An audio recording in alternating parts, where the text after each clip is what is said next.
জায়েদের সাথে জয়নবের সাথে মিল হয় না। হুজুর শরীয়ত মোতাবেক তালাক দিয়ে দেন, আলাদা করে দেন। তাদের দুজনকে আলাদা করে দিলেন, যার ঘরে সে চলে গেলেন। একদিন, দুই দিন, তিন দিন, কিছুদিন যাওয়ার পরে আমার দয়াল নবীর দরবারে জিবরাইল আসিয়া ডাক দিয়া বলে, ইয়া রাসূলুল্লাহ, ইয়া হাবিবাল্লাহ, নবী গো,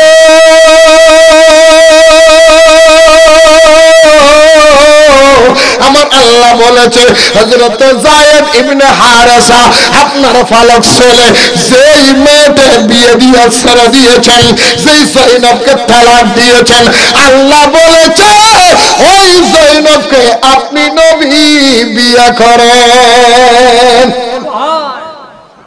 আপনি নবী কি করেন? এটা কোরআন শরীফের কথা, এটা বানাই না, এটা কোরআন শরীফের আছে। সুবহানাল্লাহ কয় না?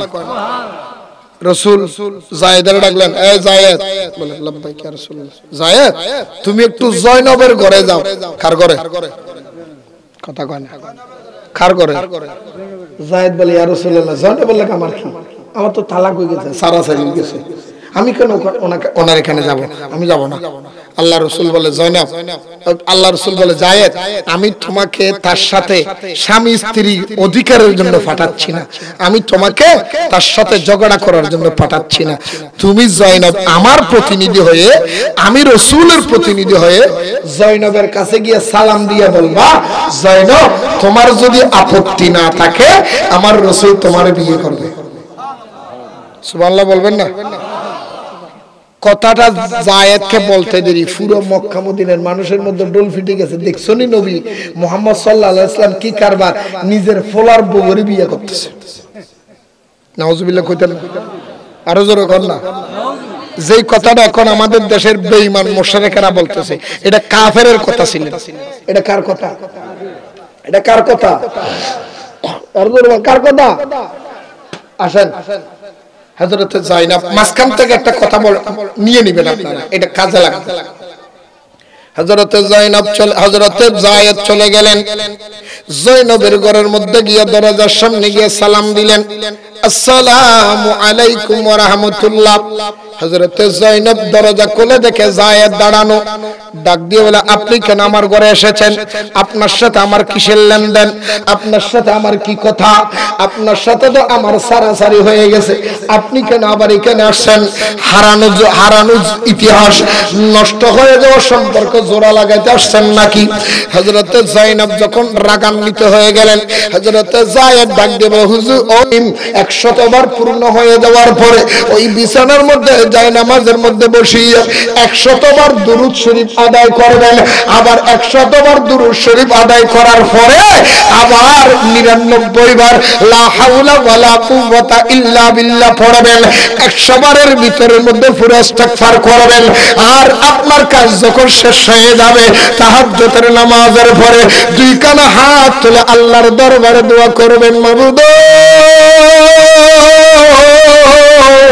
ও আল্লাহ, আমি তোমার কাছে পরামর্শ নেওয়ার জন্য যাই নামাজের মধ্যে দাঁড়িয়েছি। আল্লাহ, দুনিয়ার মানুষের পরামর্শ ভুল হতে পারে, দুনিয়ার মানুষের পরামর্শ অন্যায় হতে পারে, দুনিয়ার মানুষের পরামর্শের ভিতরে 2 নম্বরে থাকতে পারে। আল্লাহ, তোমার নবী বলছে তাহাজ্জুদের পরে বসলে তোমার লগে কথা হয়ে যায়। আল্লাহ, আমি তোমার কাছের মধ্যে একটু পরামর্শ চাই, এই কাজগুলো কি করলে হয়ে যাবে? আমার রাসূল বলে, তাহাজ্জুদের বিছানার মধ্যে এই পদ্ধতির মাধ্যমে রব্বুল আলামিনের পরামর্শ নিয়ে যে যেই কাজ করবে, আল্লাহ তার কাজের মধ্যে অফুরন্ত বরকত নাযিল করবে। মনে থাকবে, এই আমলটা করবেন, এই আমলটা কি রে ভাই কথা বলেন, এই আমলটা করবেন, দেখবেন আপনার জীবন ভবিষ্যৎ পরিষ্কার। কে আপনার সাথে সম্পর্ক ভালো রাখতে চায়, নাকি আপনাকে ধোঁকাবাজি করেন, বিপদে পড়েন লাগে উপরে দিয়ে মালিশ করে আপনি বুঝিয়ে আইলেন? সুবহানাল্লাহ কোন আর জোরে কয় না? আইয়েন। যায়েনব বলে, হুজুর একটু সময় দেন, আমি একটু পরামর্শ করি আল্লাহর সাথে। কার সাথে? কার সাথে? বিবি যায়েনব গেলেন, নামাজ পড়ে আসলেন, আসিয়া বলে ও যায়নাব, যায়েদ, আল্লাহর নবীর যদি আপত্তি না থাকে আমারও কোনো আপত্তি, আমারও কোনো কি নাই, কথা বলে আমার কোনো কি নাই, আপত্তি নাই। হযরত যায়েদ চলে গেলেন, ইয়া রাসূলুল্লাহ, বিবি যায়নাব আপনার পরামর্শ, আপনার বার্তা কবুল করেছেন, আপনার আপত্তি না থাকলে উনি করবে। সুবহানাল্লাহ। শরীয়ত অনুযায়ী হযরত যায়নাব বিয়ে করে ফেললেন, আল্লাহর নবীর সাথে বিয়ে হয়ে গেল। মসজিদ নববীর ভিতরে বসে বসে কিছু মুনাফিক এখন খানা গোসা কি করতেছে, আপনাদের দেশে আসেনি? আমাদের সামনে তো মিলাদ কোন বিষয় নিয়ে বহসে বসতে পারে না, খালি নেড়ের মধ্যে লাফা। আসেনি? আসেনি? আপনাদের দেশে কদিন আগে দেখছেন না, এক মৌলবী, কওমি অঙ্গনের একজন মৌলবী, আমি ওর নাম দিছি কি জানেন? ঠেমা মৌলবী। এটার নাম কি? ঠেমা। ঠেমা মাইকের সামনে বলে তারা দেখ হয়ে যান এই দূরে ঠেমা ফিচ্ছি, কথা বলা আরো দূরে কেন? আচ্ছা, এই সূরা কি কোনোদিন গ্লাসের সামনে, আয়নার সামনে চেহারাটা দেখে না ওর যে কেমন লাগে?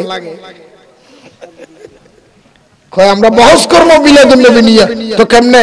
আসো না অফলাইনের মধ্যে। বলে না অফলাইনে হবে না, অনলাইনে। অনলাইনে কি বহস হয়? করে ভাই কথা বলেন, অনলাইনে বহস হয়? অনলাইনে তো তর্ক বিতর্ক হয়। অনলাইনে কি হয়? ডিবেট হয়, তর্ক বিতর্ক। আপনিও বলেন আমিও বলবো, মানলে মানলাম, না মানলে না মানলাম। আপনার কথা আপনি যাবেন, আমার কথা আমি চলে যাব। তো এটা তো যেই লাও হই কবি থেকে গেল, কথা কয় না? আমি তো কথা বলতেছি, বাপের বেটা যদি অফলাইনে বসো একদম ক্লিয়ার ভাবে হয়ে যাবে, কমপ্লিট হয়ে যাবে, ঠিক কিনা বলেন? আরো জোরে বলেন। খালি অনলাইন অনলাইন অনলাইন, অনলাইনে কোনো বাহস হয় তার মানে ওয়াহাবিরে এত দামিশ। অনলাইনে বাহস হয় না, সেটা বাহস কাকে বলে, বাহসের পদ্ধতি কি এই দুই জানেন? নিজের ভাইরাল করানোর লেগে খালি বাহস করুন, বাহস কি বাহস? আরে তো মৃত্যু কেডি মিছা কথার ঘাটতি, ওয়াহাবি মানে মিছা কথার ঘাটতি। এত মিথ্যে কথা বলছি, কাগজে কলমে করে না, এত মিথ্যে কথা। এতে দারাঙ্গুলে মৌলবী একটা বাইরে কদিন আগে, মাদারি না কি নাম জানি, হ্যাঁ কি করে জানেন? 3 দিনের ভিতরে মধ্যে 18,000 মাহফিল আইছে। 3 দিনে বলে 18,000 মাহফিল আইছে। কেমন এটা? হ্যাঁ, স্বপ্নের ভিতরে মনে হয় দেখছে, আর ঘুমায় ঘুমায় কি দেখছে? এখন আমার একটা কথা মনে পড়ে গেছে, কইতাম নি? কইতা আপনি আবার মাইন্ড করবেন নি? একবার ফজরের টাইমের মধ্যে স্বপ্নে দেয়, ফজরের টাইমে কি দেয়, ফজরের টাইমে কি দেয়, স্বপ্ন দেখতেছে হেতে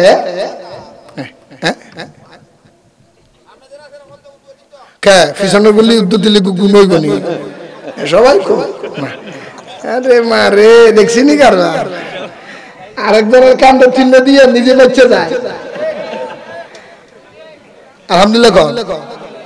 ফজরের টাইমের মধ্যে বেড়া স্বপ্ন দেখে ফজর আজান দিতেছে, শয়তান এসে এটা মালিশ করে, ঘুমা আর একটু ঘুমা। ঘুমের ভিতরে স্বপ্ন দেখে হাতে ঠেয়ার বস্তা, কিসের বস্তা? ঠোকাইতে ঠোকাইতে ঠোকাইতে ঠোকাইতে ঠোকাইতে বস্তা ফুরে এলেছে। অহন দেখা যায় আরো টেহা, দেখা যায় টেহার পাহাড়ের নিচে এই বেড়া দেখা যায় টেকা তুলতে তুলতে কয় যা পাইছি জীবনের মধ্যে কাম করে এলাম। টেহা ওই উপরের থেকে টাকা এগুলি নিয়ে অনেক লেগে লাভ দিয়ে যখন নিচে পড়ছে, ফোরে দেখতেছে এটা লাভ দিয়ে দেখতেছে এটা না কোনো টাকা টুকা কিছু না, ঘুমটা ভাঙ্গে গেছে। টাকার লোকে লাভ দিয়ে দেখে এবারে খাড়ের থেকে পরে মুছে দিচ্ছে।